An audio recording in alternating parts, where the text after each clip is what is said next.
먼저 안내 말씀드립니다. 이 내용은 투자를 결정하실 때 참고 자료로만 활용해 주시고요. 모든 투자의 최종 책임은 투자자 본인에게 있다는 점 꼭 기억해 주세요. 특정 종목을 사거나 팔라고 추천하는 게 절대 아닙니다. 자, 반갑습니다. 오늘은 아주 흥미로운 주제를 가져왔습니다.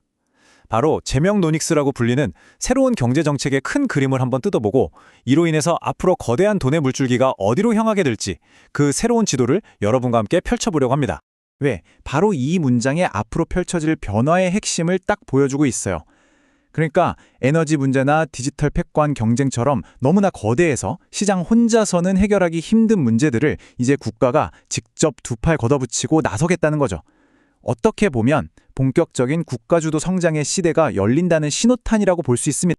그렇죠. 우리 투자자들에게 가장 중요한 질문은 바로 이겁니다. 도대체 그래서 돈이 어디로 흐르는데? 오늘 우리가 함께할 이야기는요. 바로 이 새로운 경제 지도 위에서 길을 잃지 않고 어떻게 기회를 잡을 수 있을지에 대한 일종의 내비게이션이 되어 드릴 겁니다. 자, 그럼 본격적으로 한번 떠나볼까요?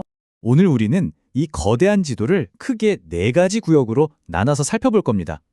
첫째, 에너지. 둘째, AI. 셋째, 내수경제. 그리고 마지막으로 자본시장까지.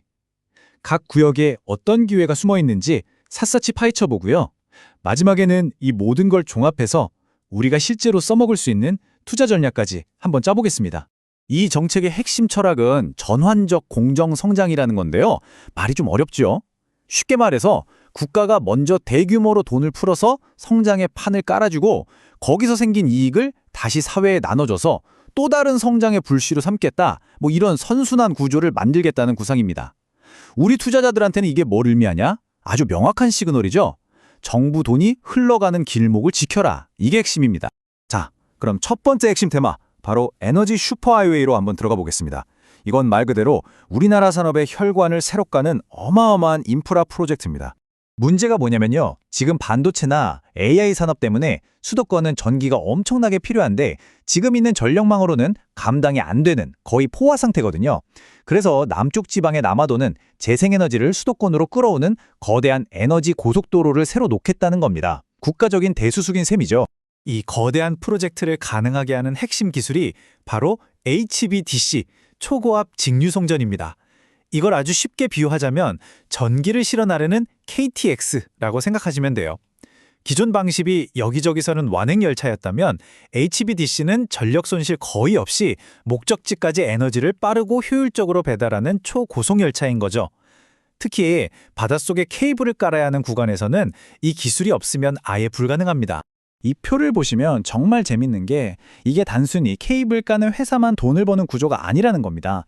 해저 케이블을 만드는 회사부터 시작해서 바람으로 전기를 만드는 해상풍력, 또 햇빛으로 만드는 태양광, 그리고 그렇게 만든 전기를 저장해두는 ESS 배터리 회사까지 하나의 거대한 생태계 전체에 돈이 돌게 되는 구조라는 걸 알 수 있죠. 보고서에서는 이 프로젝트의 직접적인 수혜가 예상되는 말하자면 건설 드림팀을 콕 집어서 이야기합니다. LS그룹은 케이블을 만들고 바다에 까는 것까지 다 하는 사실상 독점적인 플레이어고요. CS윈드나 SK오션플랜트 같은 회사들은 이미 세계 시장에서 실력을 인정받은 선수들인데 이제 안방에서 큰 경기가 열리는 셈이죠. 결국 이 테마의 핵심은 국가대표급 인프라 건설팀에 투자하는 거라고 볼 수 있겠습니다. 자, 이제 물리적인 인프라에서 디지털 인프라로 넘어가 보겠습니다. 두 번째 테마는 바로 AI 주권입니다. 이건 단순히 기술을 개발하는 걸 넘어서서요. 구글이나 마이크로소프트 같은 글로벌 공룡들로부터 우리나라의 데이터와 AI를 지키겠다는 일종의 디지털 독립 선언이라고 봐야 합니다. 소버린 AI, 우리말로 하면 주권 AI라는 개념이 바로 그 핵심인데요. 목표는 아주 명확합니다. 우리나라의 말과 문화, 그리고 법을 가장 잘 이해하는 토종 AI를 키워서 우리의 소중한 데이터를 우리 손으로 지키고 활용하겠다는 겁니다. 정부의 전략이 아주 영리해요. 처음부터 글로벌 기업들이랑 전면전을 벌이는 게 아니라 정부나 공공기관에서 쓰는 막대한 예산을 활용해서 국내 AI 기업들이 마음껏 성장할 수 있는 안전지대를 만들어주겠다는 거죠. 일종의 온실 속에서 체력을 충분히 키운 다음에 글로벌 무대로 나가라는 겁니다. 이 차트가 정부의 의도를 아주 명확하게 보여주죠. 공공기관 프로젝트에서는 웬만하면 국산 AI를 써라, 이런 강력한 시그널입니다. 보고서는 이게 네이버나 솔트룩스 같은 국내 기업들한테는 다른 경쟁자들이 넘볼 수 없는 강력한 경제적 해자, 그러니까 성벽을 만들어주는 효과가 있을 거라고 분석하고 있어요. 보고서는 이 시장의 핵심 플레이어로 두 기업을 비교하는데요. 이게 아주 재밌습니다. 네이버는 국가대표급 플랫폼으로서 이 소버린 AI 전략의 가장 중심에 서 있는 말하자면 거대한 항공모함 같은 존재고요. 반면에 솔트록스는 이미 공공시장에서 오랫동안 경험을 쌓아온 전문가로 정부 돈이 풀릴 때 가장 빠르게 움직일 수 있는 날렵한 구축함에 비유할 수 있죠. 투자자 입장에서는 국가대표팀에 투자할 거냐? 아니면 특수부대에 투자할 거냐? 이런 선택을 하게 되는 셈입니다. 세 번째 테마로 넘어가 보겠습니다. 이번에는 우리 경제의 실핏줄이라고 할 수 있는 내수 경제를 어떻게 살릴 것인가에 대한 이야기입니다. 정부는 여기서 크게 두 가지 삽질을 동시에 하려고 합니다. 하나는 진짜 땅을 파는 물리적 삽질, 다른 하나는 돈의 흐름을 바꾸는 디지털 삽질이죠. 과거에 나왔던 이 한마디가 정책의 방향을 아주 잘 보여줍니다. 개인들이 부동산으로 자산을 불리는 것보다는 국가가 주도해서 도로 깔고 도시 만들고 이런 대규모 인프라 건설을 통해 경제 전체의 덩치를 키우는 데 집중하겠다는 강력한 메시지였죠. 보고서는 이걸 아주 중요한 단서로 보고 있습니다. 내수 경제를 살리는 두 개의 큰 기둥은 명확합니다. 첫째, 사기 신도시 같은 대규모 건설 사업. 이건 현대건설이나 대우건설 같은 대형 건설사들한테 직접적으로 일감을 주는 거고요. 둘째, 바로 지역화폐입니다. 이걸 디지털 결제 플랫폼으로 만들어서 시장의 절대 강자인 코나아이를 중심으로 돈이 돌게 만들겠다는 거죠.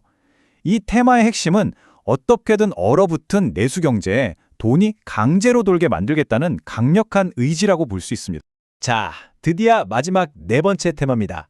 우리나라 주식시장의 고질병이죠. 이 코리아 디스카운트를 해결하고 시장 전체를 한 단계 위로 끌어올리기 위한 정책들입니다. 과연 이번에는 한국 증시의 오랜 족쇄를 풀 수 있을까요? 여기 보시면 이 법조항 하나 바꾸는 게 뭐 그리 대수냐 싶으실 수도 있는데 이게 어쩌면 한국 증시의 판을 바꿀 게임 체인저가 될 수도 있습니다. 핵심은 이거예요. 지금까지는 이사들이 회사에만 충성하면 됐는데 이게 종종 대주주한테 충성하는 걸로 변질됐거든요. 이걸 주주 전체로 바꾸면 대주주 좋으라고 소액주주들 희생시키는 헐값의 회사를 쪼갠다거나 하는 그런 행동들을 원천적으로 막을 수 있게 되는 겁니다. 보고서는 이런 지배구조 개혁이 이뤄지면 가장 큰 혜택을 볼 곳으로 지주회사와 금융주를 꼽고 있습니다. 그동안 대주주의 입김 때문에 제대로 된 가치평가를 못 받고 아주 싸게 거래되던 기업들이 많았거든요. 이런 기업들이 드디어 제값받기를 시작할 수 있는 신호탄이 될 수 있다는 점에서 우리가 주목해야 합니다. 자, 이제 흩어져 있던 조각들을 다 맞춰볼 시간입니다. 이렇게 정부 정책이 시장을 강력하게 이끌어가는 환경에서 우리 투자자들은 과연 어떤 배를 타고 어떤 항해수를 써야 할까요? 다행히 보고서는 아주 명확한 투자 전략, 일종의 플레이북을 제시하고 있습니다. 핵심은 바로 바벨 전략입니다.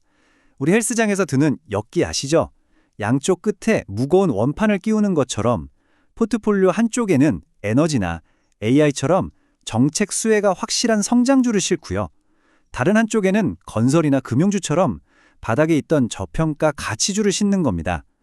이렇게 하면 정책의 수혜는 최대한 누리면서도 혹시 모를 인플레이션 같은 거시경제 리스크는 분산시키는 아주 현명한 접근법이죠.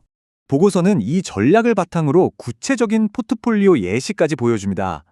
에너지 인프라를 40%로 가장 든든한 중심으로 잡고 디지털 핀테크와 저평가 가치주를 각각 30%씩 배분하는 구성이죠. 물론 이건 보고서의 분석에 따른 하나의 아이디어일 뿐 이걸 그대로 따라 사시라는 직접적인 투자 추천은 절대 아니라는 점 다시 한번 말씀드립니다. 결국 이 거대한 변화의 파도 위에서 기회를 잡느냐 아니면 파도에 휩쓸리느냐는 우리 각자의 통찰력에 달려 있을 겁니다. 오늘 함께 펼쳐본 이 지도가 여러분의 투자 항해에 작은 등대가 되었기를 바랍니다. 앞으로도 정책의 흐름 속에서 돈의 길을 함께 찾아보고 싶으시다면 구독과 좋아요로 응원 부탁드립니다.